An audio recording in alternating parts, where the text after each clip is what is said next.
오늘은 우리가 하나님을 어떻게 하면 하나님의 거룩한 백성으로서 하나님을 기쁘시게 할 수 있을까? 오늘은 하나님을 기쁘시게 하는 믿음에 대해서 깊이 나누기를 원합니다.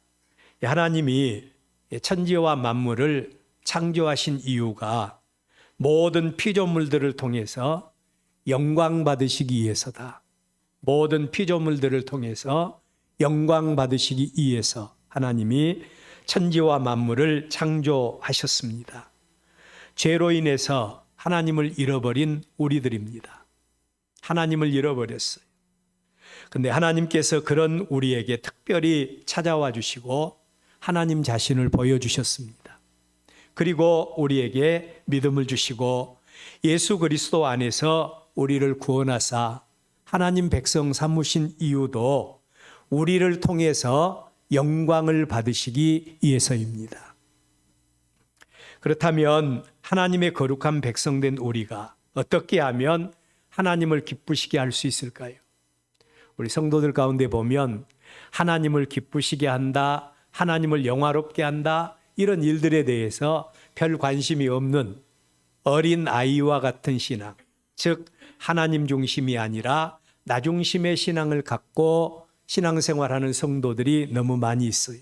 그러나 하나님 중심, 다시 말하면 우리의 믿음이 성장해서 하나님의 거룩한 백성된 자들은 어떻게 하면 내가 하나님을 영화롭게 하고 어떻게 하면 내가 하나님을 기쁘시게 할 수 있을까? 이런 삶에 대해서 고민하고 더 하나님께 가까이 나가기를 원하는 자가 되어져야 합니다.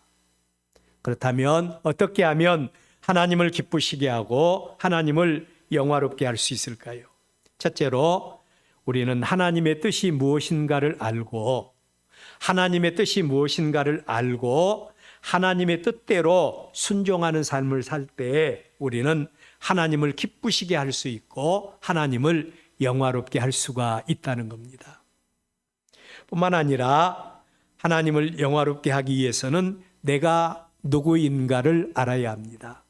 우리가 하나님을 믿기 전에, 예수 그리스도를 믿기 전에 우리의 모습이 어떤 모습인가를 알고 내게 관계해 주신 하나님의 은혜를 알고 그 은혜에 대해서 감사하는 삶을 살아가는 것, 이게 하나님을 기쁘시게 하고 하나님을 영화롭게 하는 삶입니다.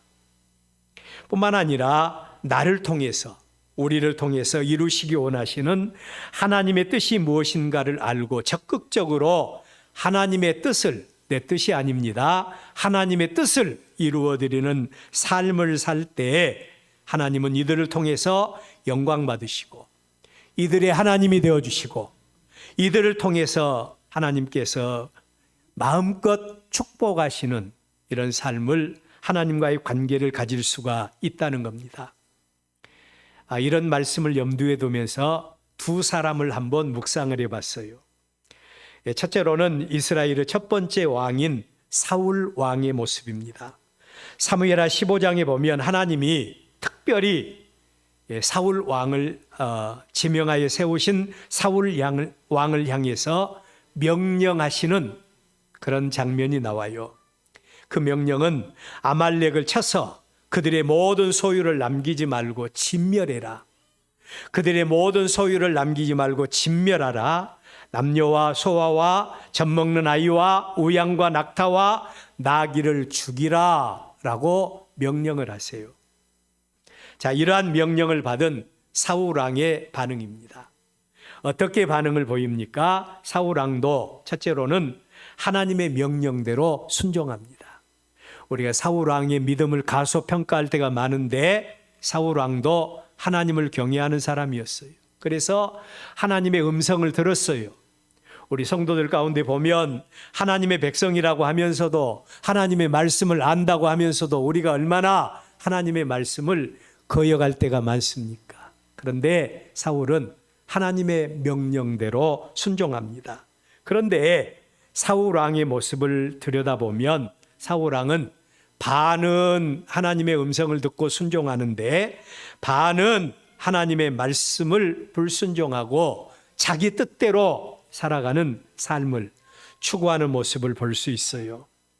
아말렉과의 전쟁을 수행했고 그리고 하나님의 은혜로 아말렉의 모든 것들을 다 진멸합니다. 그런데 아말렉의 소와 양을 남겨두는 죄를 사울 왕이 범하게 됩니다.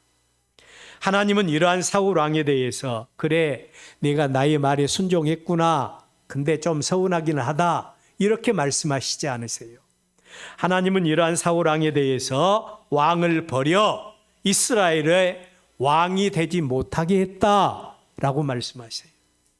하나님은 하나님의 뜻에 온전히 순복하지 아니한 이 사울을 이스라엘의 왕의 자리에서 버리셨다고 말합니다.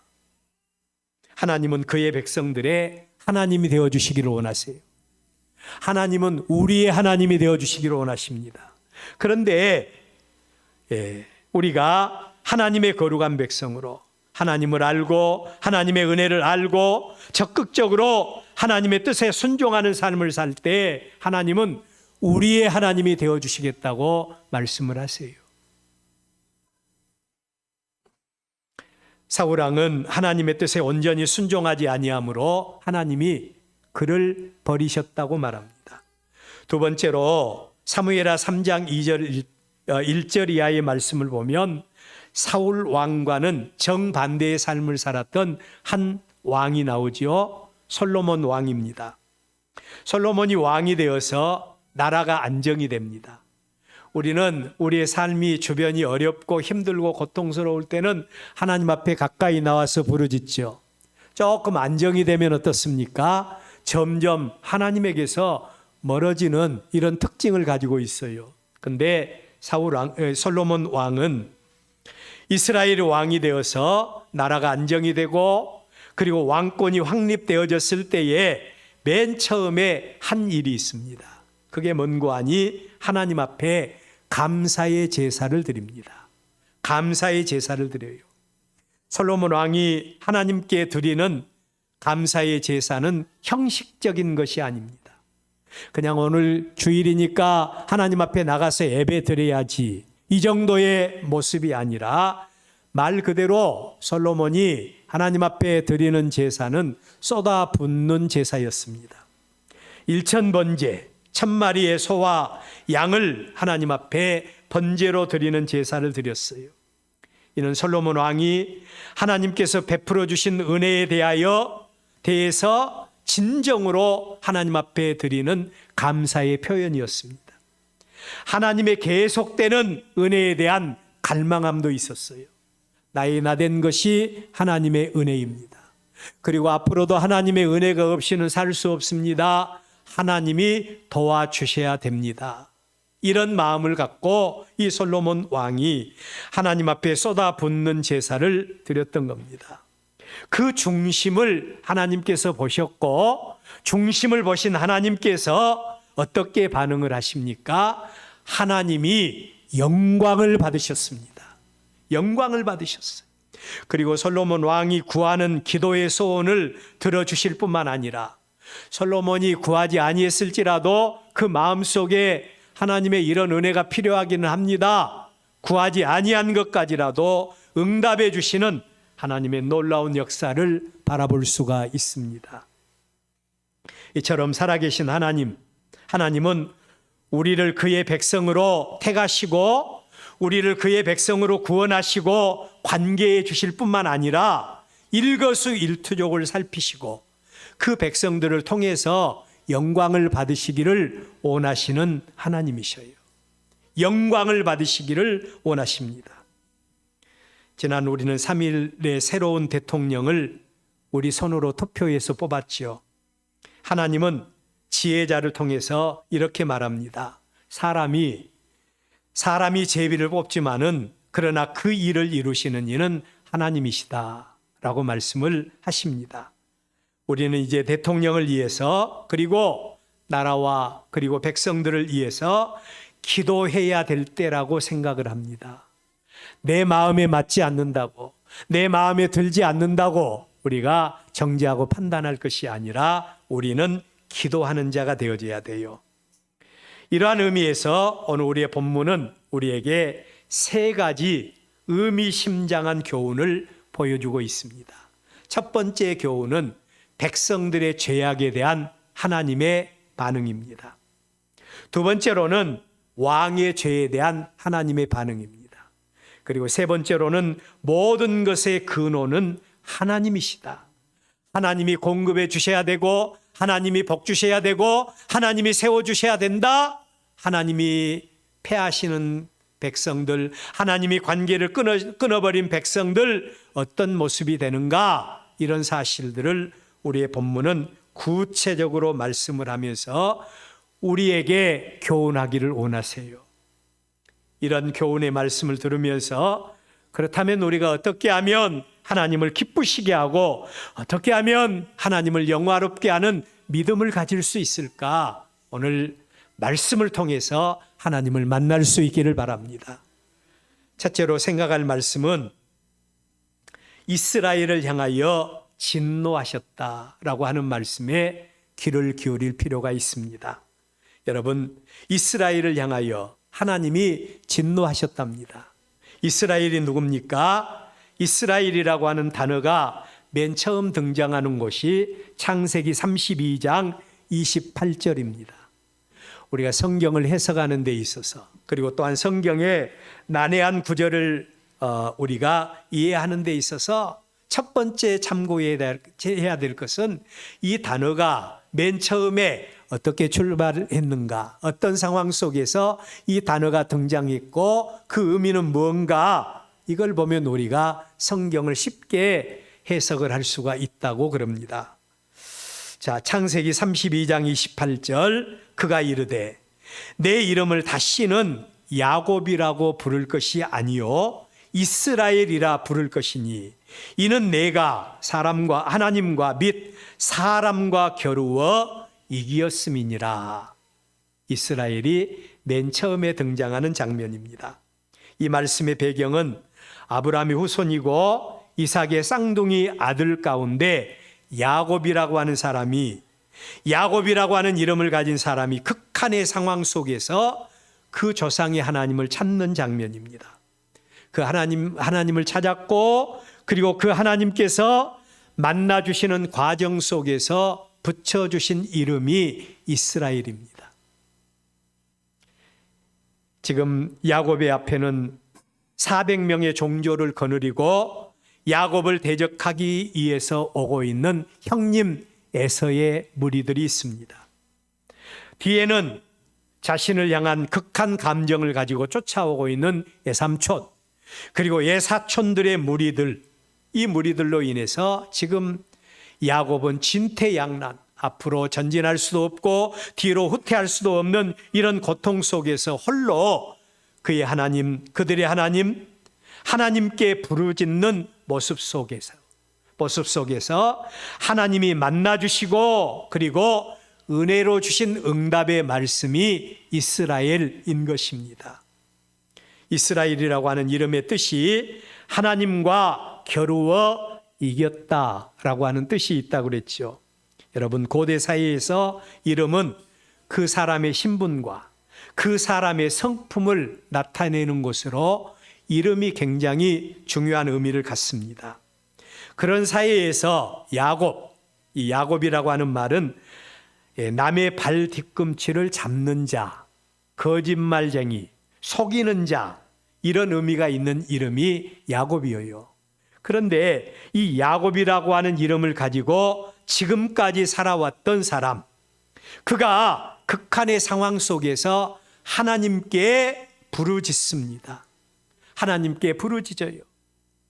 하나님이 만나주시지 않으면, 하나님이 복주지 아니하시면 절대로 놓지 않겠다고 몸부림을 치던 야곱에게 하나님께서 나타나신 겁니다. 그의 부르짖은 소리를 들으신 하나님께서 그에게 나타나셔서 주신 이름이, 지금부터 너의 이름은 야곱이 아니다. 남의 발 뒤꿈치나 잡고 그리고 태어난 사람, 그리고 거짓말쟁이, 남을 속여서 등쳐먹는 사람, 이런 삶을 지금까지 살아왔던 너였지만, 그러나 이제부터는 너는 야곱이 아니야. 하나님을 만난 사람, 이 야곱에게 너는 야곱이 아니라 이스라엘이라고 해라. 하나님과 겨루어 이긴 자, 하나님과 겨루어 이긴 자, 그리고 하나님이 함께 하신 자, 그 이름이 바로 이스라엘인 것입니다. 하나님이 야곱에게 만나주셔서 이스라엘이라고 한 거예요. 얼마나 영광스럽고 얼마나 복스러운 이름입니까? 여러분, 이 이름은 비단 야곱뿐만 아닙니다. 오늘 예수 그리스도 십자가 대속의 피로 제사함 받고 거듭난 하나님의 거룩한 백성들인 저와 여러분에게 붙여주신 이름도, 이전에 너는 이러한 삶을 살았을지 모른다. 그러나 지금부터 너의 이름을 이스라엘이라고 해라. 하나님께서 우리 모두에게 주신 이름인 줄로 믿습니다. 이 이름이 바로 이스라엘이에요. 이 이름을 가진 자들에게 하나님은 내가 너희들의 아버지요, 내가 너희들의 하나님이 되어서 내가 너희들의 길을 인도해 주고 내가 너희들의 필요를 채워주고 너희들을 대적들 가운데서 보호해 주겠다라고 말씀을 하신 겁니다. 얼마나 복된 이름입니까? 이 은혜와 이 축복을 받은 자들이 여기 야곱뿐만 아니라 오늘 우리 모두가 된 줄로 믿습니다. 그런데 여러분, 그 하나님은 인격의 하나님이셔요. 그 하나님은 인격의 하나님입니다. 그 백성들에게 하나님은 이스라엘이라고 하는 이름을 주셨을 뿐만 아니라 하나님이 그 백성들을 만나주시고 내가 관계해 주겠다, 내가 너희 하나님이 되어주겠다, 이런 정도로 선포하고 끝나버리시는 하나님이 아니라는 거예요. 그 하나님께서 그 백성들에게 이름만 주셨을 뿐만 아니라 그들의 하나님이 되어주기 위해서 그들의 삶을 하나님께서 인도해 주시고 책임져 주시기 위해서 하나님이 그들에게 주신 게 있는데 그게 바로 언약의 말씀입니다. 여러분, 제가 늘 강조한 말씀대로 하나님은 우리와 같은 형상이 없으신 분이셔요. 그런데 그 하나님은 우리에게 하나님 자신을 나타내 보이셨어요. 그리고 또 우리와 동행해 주시겠다고 말씀을 하시고 언약의 말씀을 주셨다는 것은 하나님이 말씀을 통해서 우리와 함께 하시겠다라고 하시는 언약입니다. 그러므로 하나님이 나의 하나님, 우리의 하나님이 되어주시기를 원하신다면 우리는 말씀을 통해서 우리와 함께 하시는 그 하나님을 만나는 저와 여러분이 되어져야 합니다. 하나님을 만나는 자가 되어져야 돼요.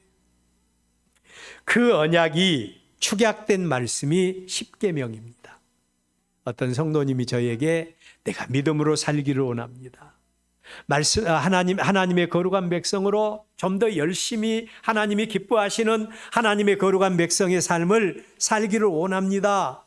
이런 고백을 하면서도 그런데 마음은 온인데 잘 알지를 못하겠어요. 이런 말씀을 하세요. 여러분, 우리의 믿음의 고백이 사도신경이라고 한다면 우리의 믿음의 내용은 십계명입니다.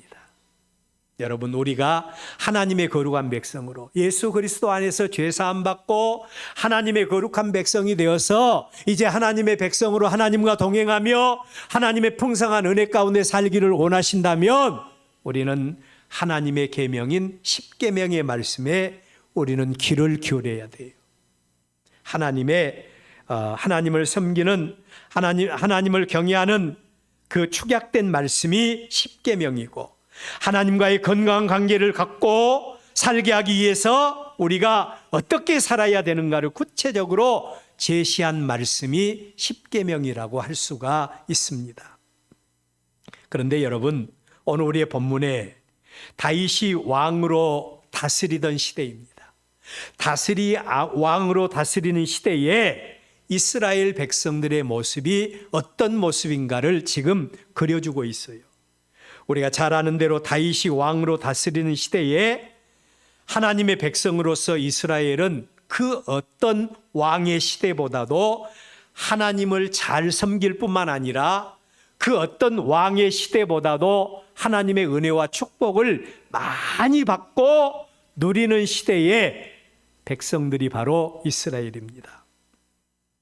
자, 여러분, 그 결과 그들은 하나님의 놀라운 은혜와 축복을 누리면서 살고 있었어요. 그런데 그 백성들이 살아계신 하나님과의 관계에서 어떤 죄를 범했기에 다윗이 왕으로 다스리는 시대, 그러니까 다윗이 늙어서 이제 어느 정도 그가 그의 인생을 마감해야 될 정도, 이 정도 됐다고 하면 하나님의 은혜와 하나님의 축복이 최고조에 달은 그런 시대가 바로 다윗 왕의 말기 시대라고 할 수가 있겠지요. 그런데 그 시대에 이스라엘 백성을 바라보신 하나님이 뭐라고 하셨다고요? 하나님이 그 백성을 향하여 진노하셨더라. 그 백성들을 향하여 진노하셨더라 라고 말씀을 하고 있는 겁니다. 도대체 하나님께서 왜 이스라엘 백성들을 향하여 진노하셨을까요? 구체적으로 어떤 죄를 범했는지는 알 수 없지만 그 시대에 하나님께서 그 백성들을 향하여 진노하셨다고 하는 이 말, 전후 문맥을 통해서 당시 이스라엘 백성들의 죄악을 추론해 본다면 저는 두 가지로 추론을 해봤어요. 첫 번째, 그들의 죄는 뭔가 하니 그들이 은혜 가운데 살면서도, 하나님의 은혜를 받고 살면서도 하나님을 잘 알지 못했다는 겁니다. 하나님을 잘 알지 못했어요. 그들은 지금 그들이 누리고 있는 태평성대, 그들이 지금 누리고 있는 세상 가운데서 뛰어난 나라와 백성의 삶이 누구의 은혜였는가 잘 알지를 못했어요. 은혜를 받고 살며 은혜 안에 살면서도 그 이스라엘 백성들의 시대 가운데 어느 시대보다도 더 부강한 나라를 이루고 살고 있으면서도 그들은 하나님의 은혜를 은혜로 알지 못한 겁니다. 우리 성도들도 이런 우를 범할 수 있어요. 하나님이 우리 하나님이 되어주시고 하나님이 야곱과 같은 우리에게 은혜를 베푸사 이스라엘이라고 하는 이름 주시고 하나님이 우리들 가운데 역사해 주시고 오늘의 우리가 존재함에도 불구하고 우리가 하나님 앞에 하나님의 은혜를 은혜로 알지 못한다고 한다면 하나님은 우리를 바라보시면서 어떤 마음을 가지시겠어요? 하나님이 진노하셨더라. 이스라엘 백성들이 바로 그런 모습이었다는 겁니다. 두 번째로 이스라엘 백성들의 어떤 죄 때문에 하나님이 진노하셨을까? 그들의 교만 때문입니다. 교만. 은혜를 은혜로 알지 못하고 사는 사람들의 특징이 교만입니다. 하나님께로부터 받은 은혜에 대해서 모든 영광을 하나님께 돌려드리지 아니하고 내가 잘나고 내가 똑똑해서 오늘의 나를 이루고 살고 있다, 그렇게 생각하고 하나님의 영광을 내가 탈취해버리는 삶, 이게 바로 교만이에요. 그렇다면 이러한 하나님의 진노 가운데 있던 이스라엘 백성들을 향하신 하나님의 계획이 어떤 것이었을까요? 하나님은 하나님을 영화롭게 하고 하나님을 기쁘시게 하는 믿음의 사람들을 위해서는 구하지 아니한 것까지도 선물로 주시는 은혜가 있습니다. 그러나 하나님의 은혜 가운데 살면서도 은혜를 알지 못하고 교만한 자들을 향해서 그 백성들로 하여금 어떻게 반응하시는가? 그 백성들로 하여금 깨닫게 하기 위해서. 여러분, 하나님은 사랑의 하나님이셔요. 절대로 하나님은 진노의 하나님이 아니십니다. 근엄한 심판자의 하나님이 아니셔요. 사랑의 하나님이십니다. 그러므로 그 백성들로 하여금 그 백성들을 사랑하심으로 그들을 다시 하나님의 품으로 되돌려 건강한 하나님의 백성으로 살게 하기 위해서 하나님이 징계와 심판을 계획하신 겁니다. 우리는 하나님이 우리를 위해서 행하신 일만을 바라보면서 하나님을 두려워하고 또 하나님을 우리는 원망하고 불평할 때가 얼마나 많이 있어요. 그런데 하나님은 그런 하나님이 아니에요. 사랑하사 우리에게 복 주시기 위해서, 우리를 돌이키기 위해서, 건강한 성도 삼기 위해서 하나님께서 우리를 위해서 징계와 심판을 내리신다는 사실을 기억하시기를 바랍니다. 하나님께서 젖과 꿀이 흐르는 땅, 하나님의 공급하시는 은혜와 하나님의 공급하시는 축복이 있어야만이 살 수 있는 백성들에게 하나님은 징계와 심판으로 하나님의 공급하심을 먼저 끊어버린 겁니다. 여러분, 우리가 교만할 때, 우리가 하나님을 알지 못할 때 하나님은 하나님의 공급하심을 끊어버리신다. 그리고 적극적으로 하나님께서 그들을 대적하시고 심판과 징계를 내리신다. 이게 바로 그 백성을 사랑하시는 하나님의 방법이에요. 그런데 여러분, 그 모습이 바로 여러분 이스라엘 백성들뿐만 아니라 오늘 나의 모습일 수도 있고 우리의 모습일 수도 있다는 겁니다. 우리나라가 세계가 주목하는 나라가 되었지요. 세계에서 그 유래를 찾아볼 수 없을 정도로 복받은 나라가 우리나라입니다. 얼마나 복 있는 사람들이에요. 그런데 오늘 우리의 모습은 어때요? 계속되는 하나님의 공급하심이 과연 우리의 삶 속에 있습니까? 하나님이 하나님 되어주심으로 세움받고 인정받는 이런 삶을 하나님의 거룩한 백성이라고 하는 저와 여러분이 살고 있습니까? 아니면 하나님께서 우리를 바라보시면서 하나님의 은혜를 알지 못하고 교만한 우리를 바라보시면서 진노하시면서 돌이키시기 위해서 하나님의 공급하심을 끊어버리겠다? 적극적으로 하나님이 내가 너를 대적하겠다, 내가 너희들에게 징계와 심판을 내리시겠다, 이런 모습이 우리의 모습이 아닌지, 하나님의 거룩한 백성으로 우리를 깊이 성찰하시는 저와 여러분들 되시기를 바랍니다. 두 번째로는 사랑의 하나님께서 보여주시고 깨닫게 하기 위해서 섭리해 주시는 하나님의 역사입니다. 깨닫게 하시고 또 보여주시고 깨닫게 하기 위해서 우리를 위해서 하나님의 백성들을 위해서 어떻게 섭리하십니까? 오늘 우리의 본문에 보면 하나님이 친히 다윗을 격동시키사 가서 이스라엘과 유다의 인구를 조사하게 하셨다라고 말합니다. 여러분, 여기서 보면 말씀을 볼 때 표면상으로 보면 다윗이 인구 조사를 한 것이 하나님 앞에 어떤 죄가 되는가? 그것이 죄라고 한다면 그것이 하나님을 진노하게 한 것이고 그게 하나님의 진노를 깨닫게 하는 것이라고 한다면 우리는 하나님 앞에 감히 고개도 들 수 없는 그런 모습이죠. 그런데 여러분, 하나님은 절대로 까닭 없이 그 백성들에게 진노하시지 않습니다. 그 백성들이 확실하게 보고 그리고 그 백성들이 확실하게 깨닫고 인정하게 하신 다음에 그 백성들에게 징계와 심판을 내리신 분이 하나님이셔요. 하나님은 그 백성들이 하나님의 은혜 그리고 하나님의 축복을 알지 못하고 교만하고 영광 가운데 떠나 있을 때 그들의 모습이 어떤 모습인가? 그들의 모습이 어떤 모습인가를 보여주기 위해서 하나님이 직접 두 가지 일을 행하십니다. 그게 뭔고 하니 첫째로는 다윗의 마음을 격동시키신 겁니다. 여기 격동시키다라고 하는 말을 히브리어로는 와이 하세트로라고 하는 말인데 감동시킨다라고 하는 의미가 있어요.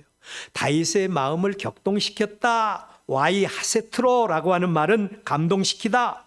누군가의 마음을 미혹하거나 화가 나게 해서 올바른 판단을 하지 못하도록 하게 하는 의미로 쓰이는 단어가 이 단어이라는 것입니다. 하나님을 알지 못하고 하나님의 은혜를 알지 못하고 하나님을 향한 감사가 없는 이스라엘 백성들을 징계하기 위해서 하나님이 친히 다윗 왕을 샘플로 사용하셨다는 겁니다. 하나님이 친히 다윗 왕의 마음을 격동시켜서 하나님 앞에서 죄를 범하게 했습니다. 다윗 왕의 죄는 하나님을 향한 신실함을 갖는 이스라엘 백성이라면 누구도 잘 알 수 있는 그런 죄예요. 아까 말씀드린 대로 이스라엘과 유다의 인구 조사를 단행하게 했다. 이게 겉으로 보기로는 그게 뭔 죄냐라고 말할 수 있지만, 그러나 이 죄는 하나님께서 바라보실 때 엄청난 죄가 있는 겁니다. 다윗은 복의 근원이 누구인가를 잃어버렸어요. 지금까지 이스라엘을 세워주시고, 지금까지 이스라엘을 복주시고, 지금까지 이스라엘을 확장시켜 주신 분이 누구인가를 잃어버린 겁니다. 그러면서 다윗의 마음속에는 은근히 이 모든 일을 누가 했다고요? 내가 했다고 생각한 겁니다. 복의 근원이신 하나님을 잃어버린 겁니다. 이러한 하나님에 대한 지식은 아무리 평범한 이스라엘이라고 해도, 아무리 평범한 하나님의 백성이라고 해도 누구든지 잘 알 수 있는 지식이 바로 이 지식이에요. 지금까지 우리를 인도하시고, 지금까지 우리를 지켜주시고 복주시고 확장시켜 주신 분이 하나님이라는 겁니다. 하나님이 다윗에게 그런 말씀하셨지 않아요? 내가 너희를 목동된 자리에서 인도해내서 이스라엘을 왕으로 삼았다. 하나님의 은혜가 아니었으면 아직도 다윗은 목동에 지나지 않는 그런 사람이에요. 근데 하나님이 다윗을 여기까지 인도해 주신 것입니다. 자, 이 지식은 당연히 이 지식을 가진 사람이라면 하나님께 감사하고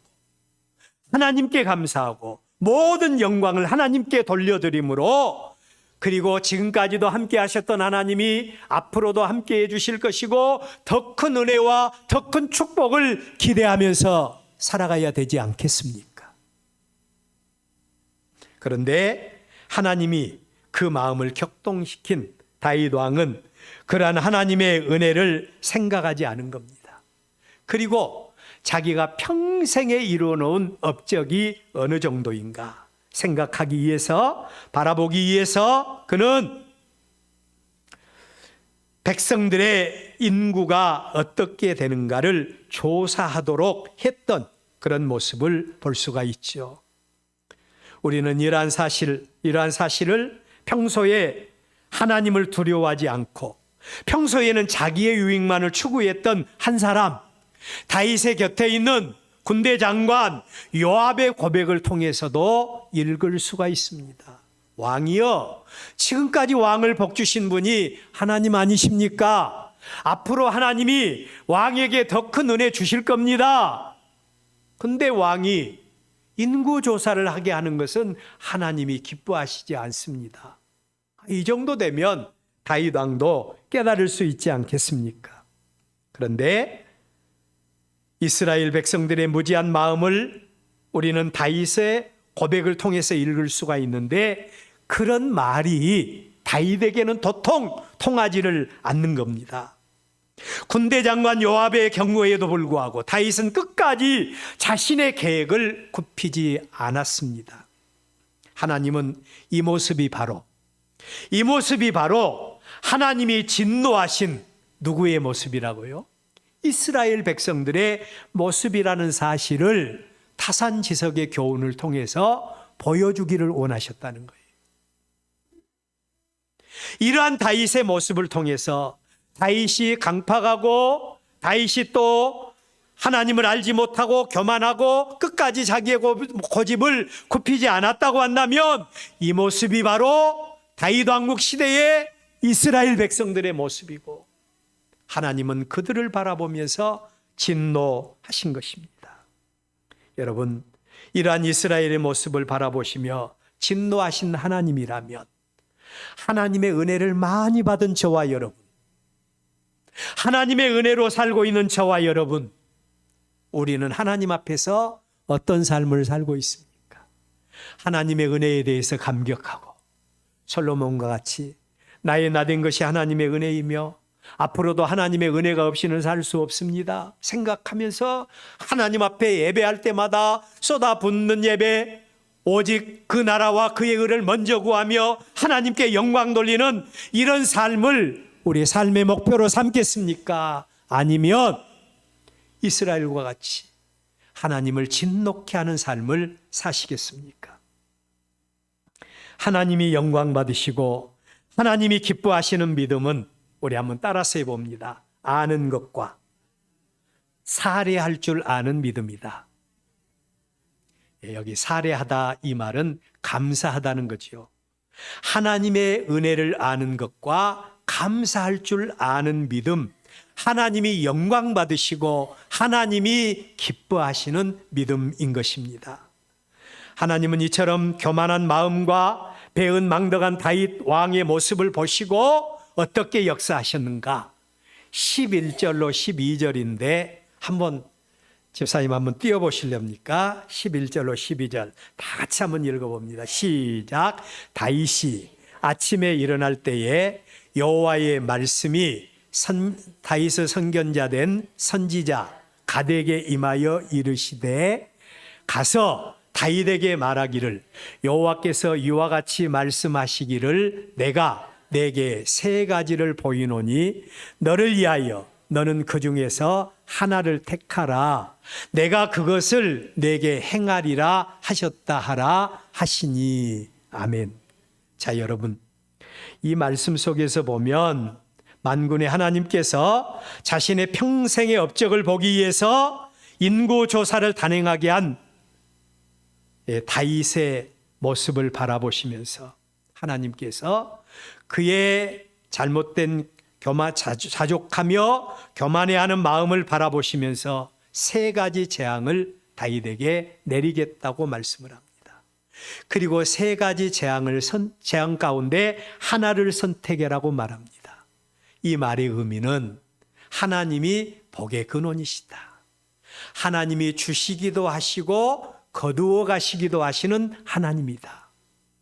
그 사실을 보여주시는데 그 가운데 하나를 택하라 해서 하나를 택하게 했고, 그리고 다윗이 그 가운데 하나님의 재앙 가운데 하나를 택하게 하심으로 그 백성들 가운데 하나님의 진노가 임하는데 전염병으로 무려 7만 명이나 되는 사람들이 죽임을 당하게 됩니다.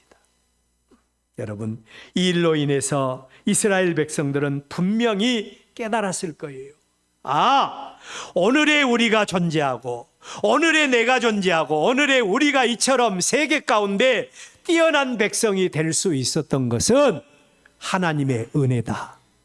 하나님의 은혜다.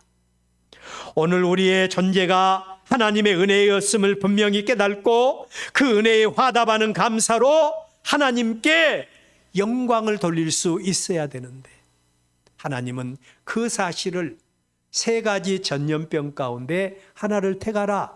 하나님이 세 가지 재앙을 내리신다는 겁니다. 하나의 재앙을 내렸을 때, 택했을 때 하나님이 7만 명이나 되는 많은 사람을 죽게 함으로 하나님이 생사화복의 주관자라는 사실을 이 교만한 사람들, 은혜를 알지 못하는 사람들이 깨닫게 하신 겁니다.